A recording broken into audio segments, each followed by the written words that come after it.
रहीम viewers, doctor Hasan Farooq Mashwani आपको global perspectives की एक और वीडियो में खुशामदीद कहता है। व्यूअर्स, पाकिस्तान में आजकल तकरीबन हर शख्स माली मुश्किलात का शिकार दिखाई देता है। पाकिस्तान में पेट्रोल की कीमतें हों, बिजली की कीमतें हों या दूसरी अशियाए ज़रूरिया की कीमतें हों, वो आसमान से बातें कर रही हैं। डॉलर तकरीबन नापेद होते जा रहे हैं और डॉलर का कन्वर्जन रेट भी रुपये के मुकाबले में बहुत ज़्यादा है। सोने की कीमतें बहुत ज़्यादा हो चुकी हुई है। गाड़ियाँ जो है वो आम आदमी के बस से वैसे ही बाहर हो चुकी हुए हैं। तो आइए देखते हैं कि ये जो सारा माली मुश्किलात का एक पूरा एक सिनारियो बना हुआ है, इसकी वजूहात क्या है और उसका तदारुक कैसे किया जा सकता है। व्यूअर्स, जब से पाकिस्तान बना है तो पाकिस्तान की आबादी में मुसलसल इजाफा होता चला गया और दूसरी तरफ हमारी जो पैदावारी सलाहियत है वो बतदरीज कम होती गई। पाकिस्तान के अंदर ज़राई पैदावार हो या सनती पैदावार हो, उसमें मुसलसल कमी आती रही।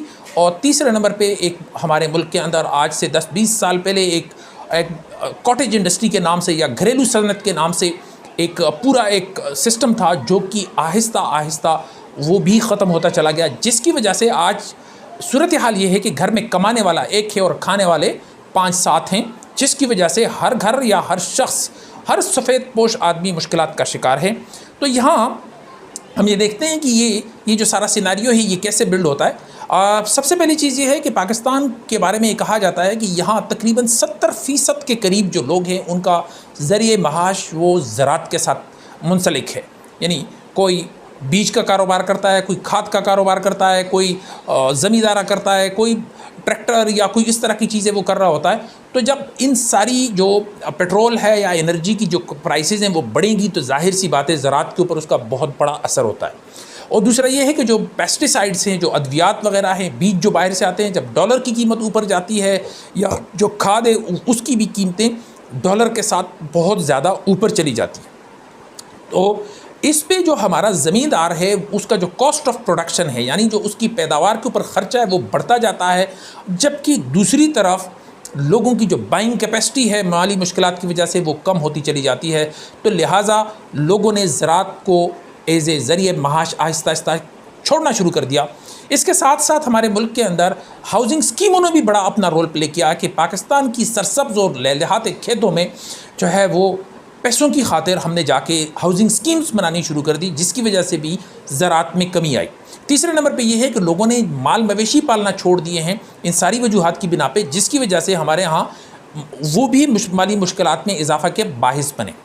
इसके साथ फिर दूसरे नंबर पे ये है कि इंडस्ट्रियल प्रोडक्शन जो है, जब आपकी ज़राई पैदावार कम होगी तो जाहिर सी बात है आपकी सनती पैदावार को जो इनपुट मिलता है, उसको जो रॉ मटेरियल मिलता है वो जब महंगा मिलेगा तो जाहिर सी बात है जो इंडस्ट्रियल प्रोडक्शन है उसके ऊपर भी उसका असर पड़ता है। दूसरे नंबर पे ये जितनी जो एनर्जी है या बिजली वगैरह उनकी कीमतों का भी जाहिर सी बात है इंडस्ट्रियल प्रोडक्शन पे फ़र्क ज़रूर पड़ता है। तो हमारा जो इंडस्ट्रियलिस्ट है उसने अपनी उसके जो कारखाने हैं या इंडस्ट्रीज़ वो बतदरीज बंद होते गए, वो कम होते गए या उनकी पैदावारी सलाहियत कम होती गई, जिसकी वजह से हमारे मुल्क को बहुत बड़ी तादाद में ज़राई हो या सनती हो ऐसी अशिया को बाहर से दरामद करना पड़ता है और हमारा बहुत बड़ा रेवेन्यू जो है वो बाहर जाता रहता है। अच्छा, इसके साथ तीसरे नंबर पे जो कॉटेज इंडस्ट्री की मैं बात कर रहा था, तो आज से 10-20 साल पहले पाकिस्तान के अंदर हर घर में कुछ न कुछ छोटा मोटा ऐसे किया जाता था जो हमें एक अच्छा खासा माली तौर पे हमें एक सपोर्ट मिलती थी। लेकिन बदकिस्मती से वो काम भी बतदरीज कम हो गया और आज हालत सूरत हाल ये है कि घर में एक कमाने वाला है और 5-7 खाने वाले हैं। तो ये तो हो गया कि पैदावार, आबादी बढ़ती चली जा रही है और पैदावार कम होती चली जा रही है, जिसकी वजह से हमारा यानी हमारी मईशत पे बहुत बड़ा दबाव है। अच्छा, इसके साथ साथ ये है कि करप्शन ने भी हमारे मुल्क का बेड़ा तकरीबन गर्क करके रख दिया है।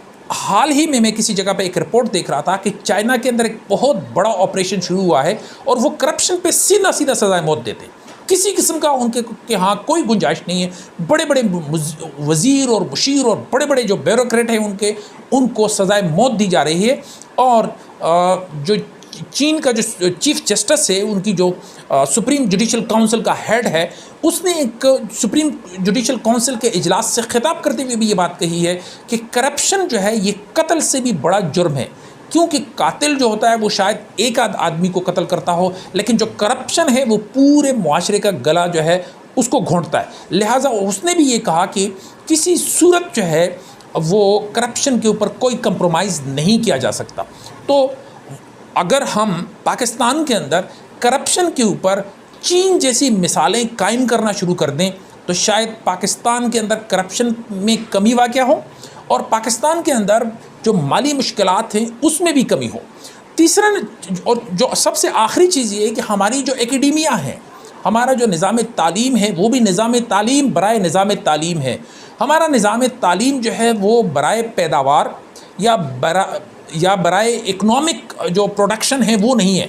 मैं उसकी एक छोटी सी मिसाल दूंगा कि हमारे मुल्क की शायद किसी भी यूनिवर्सिटी में मेरे इल्म में नहीं है कि ऑटोमोबाइल इंडस्ट्री पे कोई इंजीनियरिंग हो रही होती हो या कोई BS हो रहा होता हो या कोई ऐसी चीज़ हो रही होती हो। हम आज से 50-60 साल पहले के वो रवायती मज़ामीन आज भी उसी तरह पढ़ रहे हैं, उनको रट रहे हैं, पेपर्स पे पेपर्स दिए चले जा रहे हैं और डिग्रीज़ पे डिग्रीज़ हासिल किए जा रहे हैं। लेकिन हमारे यहाँ स्किल्ड वर्क जो मेन पावर है उसकी जो है ना उसकी भी हालत बहुत ज़्यादा ख़राब है, क्योंकि जो रॉ मटेरियल होता है उसको एक वैल्यू एडेड प्रोडक्ट में कन्वर्ट करने के लिए आपके पास दो तरह की चीज़ों का होना ज़रूरी है, एक तो स्किल्ड वर्कफोर्स और दूसरी टेक्नोलॉजिकल एडवांसमेंट।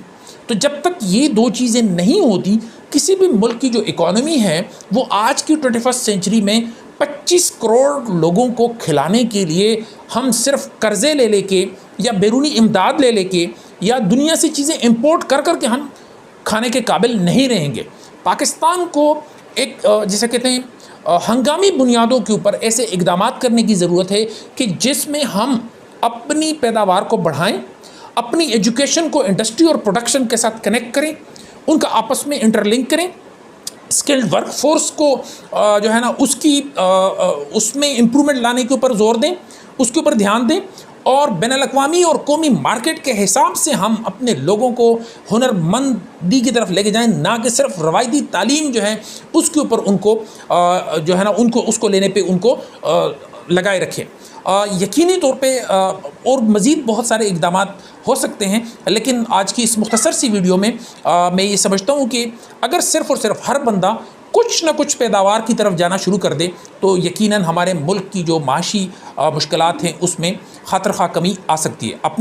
अपने इर्द गिर्द के लोगों का और वतन अज़ीज़ पाकिस्तान का बहुत सारा ख्याल रखिए। अस्सलामु अलैकुम।